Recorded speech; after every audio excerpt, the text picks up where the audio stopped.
Welcome to Eastbrook Farm. It's an amazing May morning and we're standing right on top of the downs at about 800 feet above sea level. I farm here about 1,500 acres and I'm also Chief Exec of the Soil Association, and we often bring people to have a look round this and other farms during the summer season, but we can't do that this year obviously. So today we're going to walk the farm and show you bits of it, perhaps bits that you might not normally see actually if you came here on a visit, and tell you a little bit about what's going on at the moment and where farming maybe needs to go from here. So this is wonderful chalk downland. We have got all ours in grass, whereas most of the land around here has been ploughed out. It was all ploughed after the Second World War as part of the Feeding Britain campaign. And yet we lost a lot at that time. We lost all of those amazing biodiverse, wildlife-rich grassland habitats.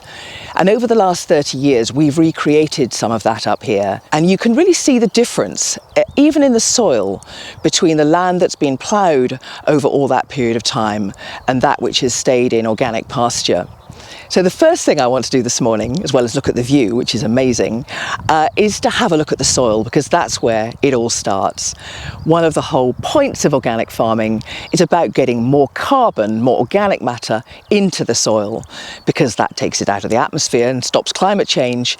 It acts as a sponge to hold the water and hold nutrients so that we don't need fertilizers. So, as they say, everything starts with the soil.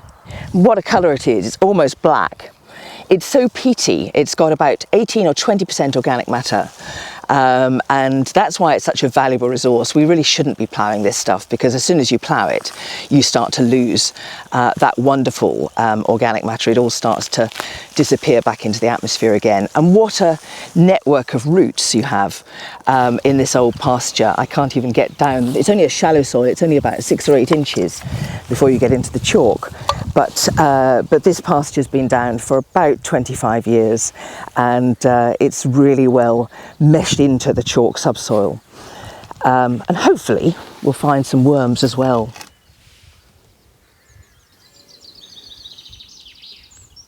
When I was a kid, we used to lamb up on the downs here. We call this Downs Barn, an old wooden structure, and it's largely collapsed, and I suppose in some ways I ought to clear it away, but it's such an amazing place for barn owls and little owls to nest that we've kind of left it there as a bit of a habitat. Messiness is sometimes quite a good thing, or at least that's my excuse. Already the soil is a little bit different as we come off the top of the downs. It's a little bit more grey, but it's still a nice sort of loam. There's some earthworms kicking around in here.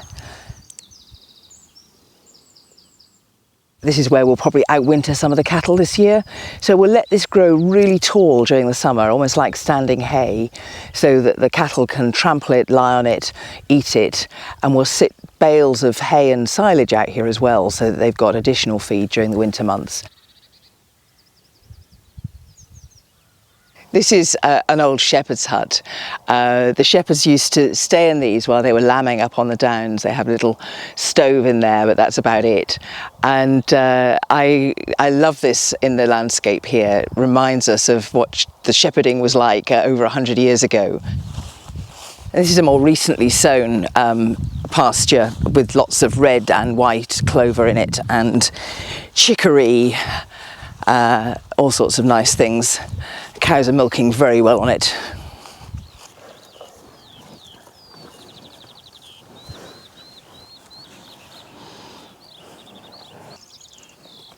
They're producing a lot of milk at the moment, aren't you? And they get a new chunk of this lovely lush grassland every day.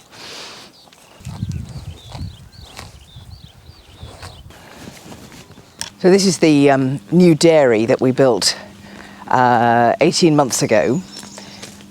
We've done the parlour, lovely open free range parlour, but we haven't done the new housing up here, which really needs doing. It's really derelict, and that all needs replacing with a nice new winter accommodation for the cows. It's just very expensive. And then we've got this amazing house up here too, which would be lovely to get habitable again, but again it's a big project. So now we're heading along the ridgeway, and we're going off to see the pigs.